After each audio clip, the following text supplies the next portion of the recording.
एक बात से शुरू करता हूं आज, और आपको मैं ये समझाना चाह रहा हूं कि जिस चीज को आप सफलता कहते हैं,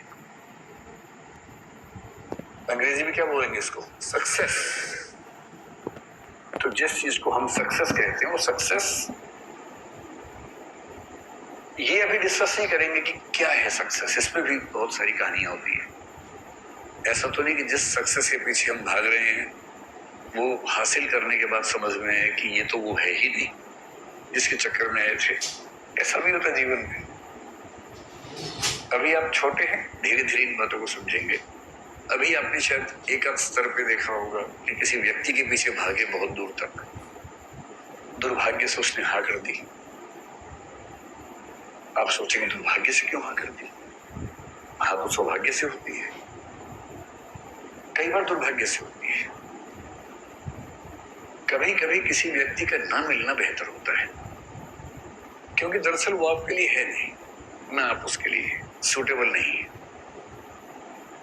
पर एक दौर में आप उसके दीवाने बने बने घूम रहे थे, किसी वजह से चेहरे का सौंदर्य देखा, आपको लगा इससे बड़ा सत्य क्या है ब्रह्मांड में, यही ब्रह्मांड का अंतिम सत्य है। इतना सुंदर चेहरा भगवान ने किसके लिए बनाया है? मेरे लिए बनाया है। और इस चक्कर में आप सुबह से रात तक पतंगे की तरह तो आगे पीछे दौड़ रहे हैं। अच्छा तो ये है कि वो कह दे कि भाई मेरे पास फुर्सत नहीं है, मुझे पढ़ाई करनी है, और आप चुपचाप पढ़ाई कर लेंगे।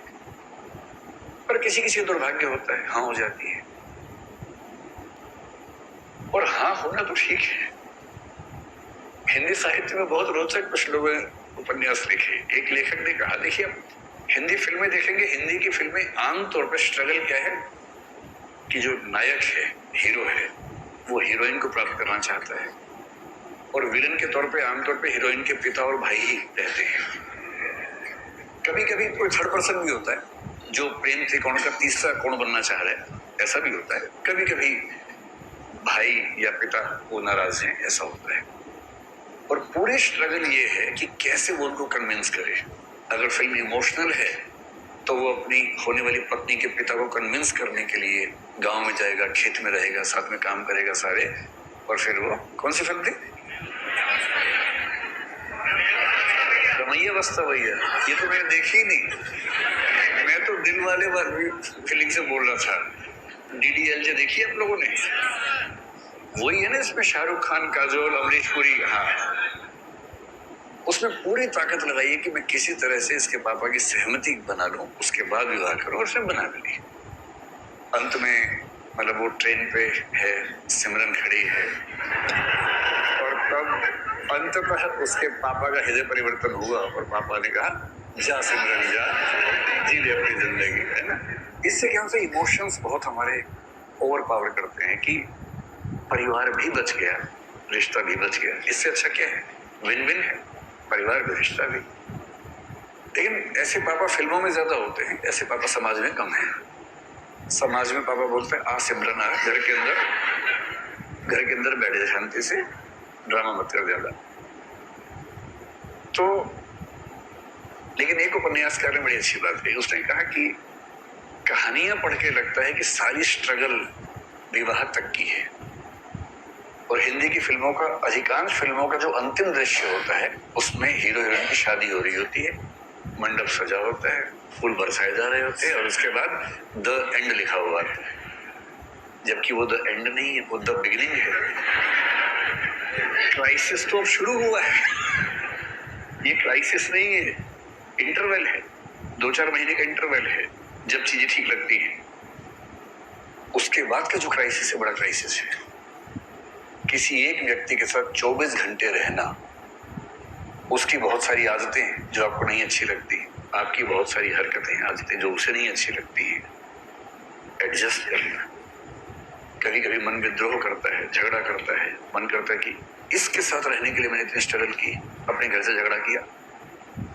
प्रेम विवाहों के विफल होने के मामले आमतौर पर इसलिए होते हैं क्योंकि आपने जितनी हसीन कल्पनाएं कर ली थी, जिंदगी उतनी हसीन होती नहीं है। जब तक प्रेमी प्रेमिका है, जिंदगी बड़ी हसीन है। क्यों? करना क्या है? बाइक पे घूमना है, आइसक्रीम खानी है, गप्पे मारनी है, तो स्ट्रगल तो है नहीं। लेकिन विवाह के बाद तो फिर किराया भी देना है घर का, आटा भी खरीद के लाना है, दाल भी लेके आनी है, और एक दूसरे की कड़वी बातें भी सुननी, जो पहले तो मीठी मीठी बातें होती थी। एक दूसरे को मेकअप के बिना भी देखना है, जो नेचुरल पोज है वो भी देखना है। अभी तक तो वो देखा गया जो बहुत अच्छे से बनाया गया था। दिन में 1 घंटे के सौंदर्य के लिए 3 घंटे तपस्या की गई थी, केवल वो 1 घंटा देखा था।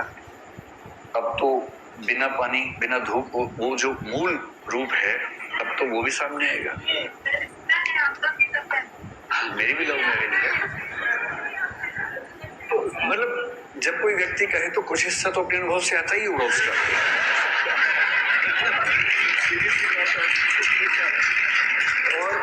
और मैं कभी ये नहीं कहता कि मैं बहुत अजूबा हूँ। जैसे आप है वैसे मैं आपसे थोड़ा सा बड़ा हूँ, इसलिए अनुभव थोड़े से पहले होगा, इतना ही अंतर है ना। वो सबके साथ ही होगा, लेकिन असली स्ट्रगल यहाँ तक की थोड़ा ना हो तो उसके बाद की। जैसे आईएएस बनने तक की स्ट्रगल एक है, आईएएस बनने के बाद की स्ट्रगल दूसरी हो जाती है। पर स्ट्रगल तो जिंदगी में रहती है, हमेशा रहती है। हरिवंश बच्चन ने बड़ी अच्छी बात कही कि संघर्ष है तो जीवन है, बिना संघर्ष थोड़ा जीवन होता है। जीवन में संघर्ष थोड़ा बहुत रहता ही। ठीक वैसे ही जो आपसे कहना चाह रहा था कि अगर दुर्भाग्य से किसी ने हाँ बोल दिया तो इस बात का बहुत खतरा है कि एक तो आप पढ़ाई से दूर भाग जाएंगे, डिस्ट्रैक्शंस बहुत हो जाएंगे। उससे बड़ा खतरा है कि 3-4 महीने 6 महीने बाद आपको उस व्यक्ति से भी दिक्कत होनी शुरू हो जाएगी और फिर आपको जीवन का सत्य दिखेगा, मुश्किल दिखेगी। इसका मतलब ये नहीं है कि जीवन सुंदर नहीं है, जीवन बहुत सुंदर है। बस सही समय पर सही चीजें हों, सही तरीके से हों तो सौंदर्य बढ़ जाता है। तो सफलता क्या है उस पर हम आज बात नहीं करेंगे, क्योंकि सफलता एक दौर में हमें जो लगती है, एक दौर के बाद कभी कभी लगता है कि वो सफलता नहीं है। मैं ऐसे बहुत आईएएस अफसरों को जानता हूँ जिन्होंने पूरी ताकत से आईएएस या आईपीएस या कोई सर्विस में सिलेक्शन लिया, काम कर रहे हैं 10 साल 20 साल 22 साल से काम कर रहे हैं। और जब उनसे गुफ्तगू होती है बहुत अच्छे से, तो उनमें से कुछ लोग जब इमोशनल लेवल पर बात करते हैं तो कहते हैं कि गलत फैसला हो गया, मेरा मूल व्यक्तित्व इस चीज के लिए था नहीं और मैं इस चीज में आ गया। और ये सबके साथ किसी ना किसी मात्रा में होता है, इन चीजों का तनाव नहीं लेना है। आज हम ये समझेंगे कि सफलता का मतलब, अगर हम मान लें आपको आईएएस बनना है, जैसे आपका फिलहाल यही उद्देश्य है, यही सपना है, तो उसके लिए कौन सी चीजें आपके अंदर होनी चाहिए। अगर हैं तो बढ़िया है, नहीं तो उस पर थोड़ा थोड़ा काम करना शुरू कर देंगे अभी से, है ना। तो हम आईएएस को भी दिमाग में रख के बात करेंगे, लेकिन सिर्फ आईएएस की बात नहीं करेंगे, और भी चीजें दुनिया में हैं उनको भी ध्यान रख के बात करेंगे।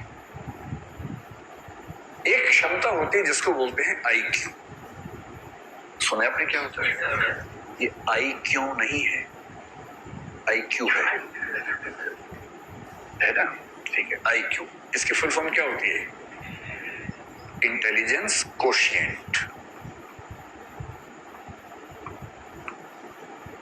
कोशिएंट क्या होता है? कोशिएंट का मोटा मोटा मतलब समझ लीजिए कि किसी चीज की वैल्यू कितनी है, किसी रेफरेंस में किसी चीज की वैल्यू, किसी चीज की मात्रा, क्वांटिटी कितनी है, उसको बोलते हैं कोशिएंट, ठीक है। आईक्यू का सरल भाषा में मतलब है कि आप कितने तार्किक व्यक्ति हैं, आप कितने बौद्धिक व्यक्ति हैं। आपकी जो तार्किकता है, रैशनैलिटी है, आपकी जो रीजनिंग की कैपेसिटी है, लॉजिक की कैपेसिटी है, लॉजिक रीजनिंग ये सब शब्द लगभग मिलते जुलते हैं। ये क्षमता कितनी है आपके अंदर।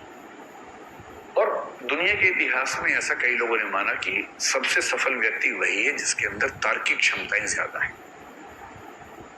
कुछ हद तक ये बात ठीक भी है, क्योंकि अगर आप तार्किक ज्यादा हैं तो आपकी डिसीजन मेकिंग कैपेसिटी बेहतर होगी, जो कि डीएम में होनी भी चाहिए। डीएम में क्या है? डिसीजन मेकिंग है ना, क्योंकि फैसले कर रहे हैं और आपका फैसला केवल आपके बारे में नहीं है, पूरे जिले की जिंदगी के बारे में। 12, 14, 15 साल की सर्विस के बाद आप पूरे राज्य के स्तर पर प्रभावित करने लगते हैं समाज को। और यदि आप सेंटर की डेपुटेशन पर आ गए और 25-28 साल की सर्विस कर चुके हैं, तो आपकी कलम पूरे देश की नियति तय करती है। इसलिए बहुत जरूरी है कि आप सोच समझ कर फैसले करें। आपका चीजों को समझने का, फैसला करने का जो प्रोसेस है, उसमें जो तटस्थता चाहिए, ऑब्जेक्टिविटी चाहिए, वो एकदम ठीक हो। ऑब्जेक्टिविटी का मतलब है कि आप फैसले इसलिए नहीं करते कि आपका मूड अच्छा नहीं था, आपकी विचारधारा ये है, आपके मन में ये भावना आ गई अचानक, नहीं। आप फैसला करेंगे तथ्यों के आधार पर, फैक्ट्स, आर्गुमेंट्स, और दुनिया के बाकी देशों में कैसे सिस्टम चल रहे हैं, बाकी राज्यों में कैसे चल रहे हैं, उन सबको स्टडी करेंगे और उन सबके बेस पर जो सबसे अच्छा आपको लगेगा या अच्छे अच्छे को मिलाकर जो बेस्ट लगेगा अपने समाज के लिए, आप उसको अप्लाई करेंगे। ये जो पूरी क्षमता है इसको बोलते हैं इंटेलिजेंस कोशिएंट। और हम मानते हैं कि बिना इंटेलिजेंस की सुपीरियोरिटी की आप सचमुच कम से कम सिविल सेवाओं में तो ना जा सकते हैं, ना शानदार परफॉर्म कर सकते हैं। कुछ ऐसे लोग हैं जो संयोग से किसी तुक्के से सिलेक्ट हो भी गए कभी, तो वो अच्छे परफॉर्मर नहीं हो पाते। आप एक जिला ठीक से नहीं संभालेंगे, एक दुर्घटना करवा देंगे तो आपको अगला जिला मिलेगा ही नहीं। फिर आपको सचिवालय में कोई ऐसी पोस्ट देंगे जिस पोस्ट की वैल्यू बहुत कम होती है। और IAS IPS के हर सर्विस में कुछ ऐसी पोस्ट रखी जाती हैं ताकि ऐसे लोग जो सरकार के साथ संगति में नहीं है या जिनकी कॉम्पिटेंस कम है उन्हें वहां सेट कर दें। वो केस ना कर सके कि मुझे मेरे पद के अनुसार नहीं कुछ दिया गया, तो उनके लेवल पे पद बना के रखते हैं शंटिंग करने के लिए कि चुपचाप यहाँ बैठे रहो, नुकसान मत करो कम से कम। IQ अच्छा होना किसके लिए जरूरी है? जैसे अगर आपको फिलोसोफर बनना हो तो बहुत अच्छे IQ के बिना नहीं बन सकते। किसी का IQ अगर 90 से 110 के बीच में है तो मानते हैं कि सामान्य बुद्धि का व्यक्ति है, एवरेज, ठीक है। मतलब अगर आप IAS बनना चाहते हैं तो जनरली हम मानते हैं कि 120 140 के बीच में अगर IQ है तो आप ठीक है, बढ़िया है। 140 प्लस IQ किसी का हो तो इसका मतलब गिफ्टेड व्यक्ति है, बड़ी बात है। किसी किसी का IQ 200 भी होता है, एक दो व्यक्तियों का 250 के ऊपर भी देखा गया है इतिहास में, जो कि बहुत रेयर बात है।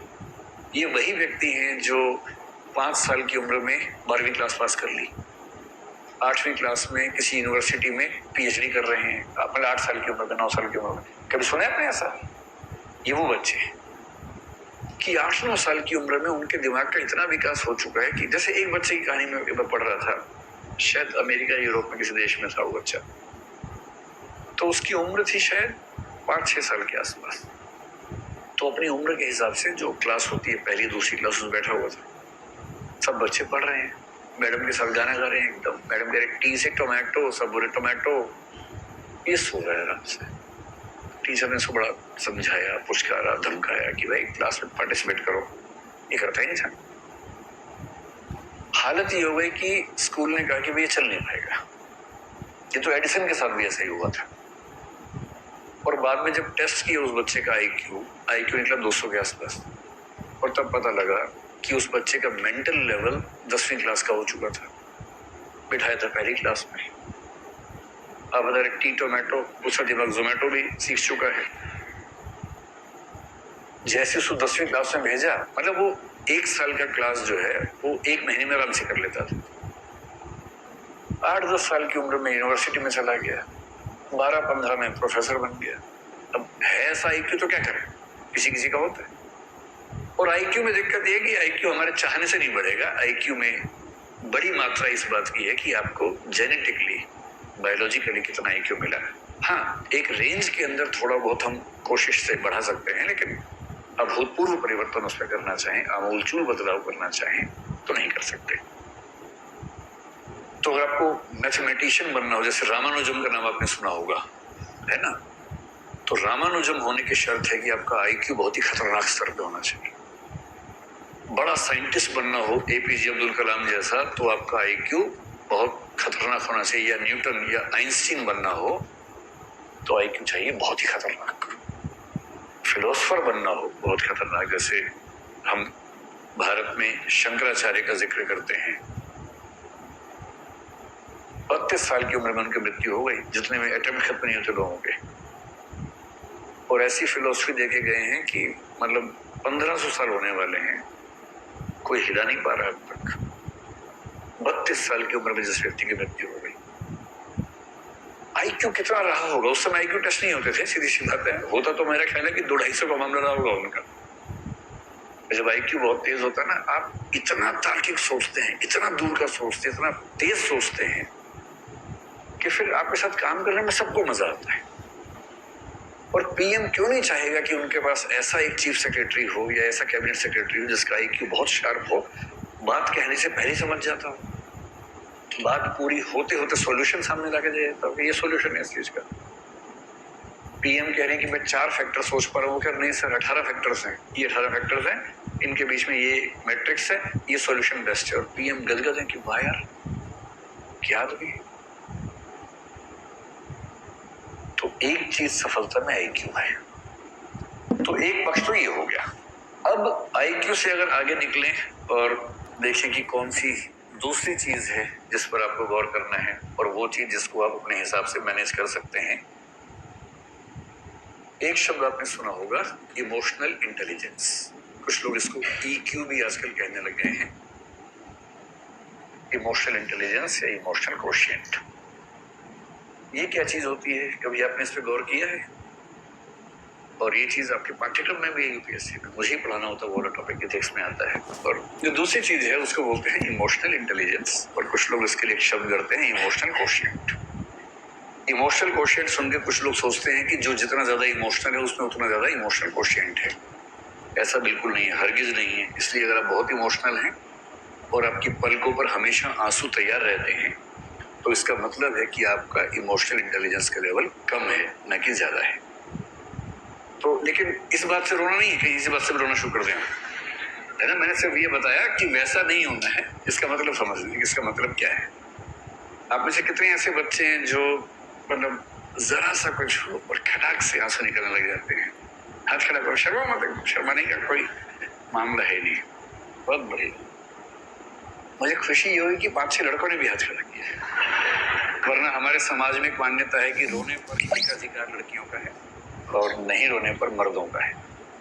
और मर्द फिल्म में एक डायलॉग था, मर्द को दर्द नहीं होगा। उस एक डायलॉग ने भारतीय समाज से जितना नुकसान किया है ना, तो बहुत भारी नुकसान कर दिया। उसके बाद से सारे मर्द अंदर दर्द हो रहा है, और ये नौटंकी करते करते घूम रहे कि दर्द नहीं होता हमें। तो मर्द को वहां दर्द होता है।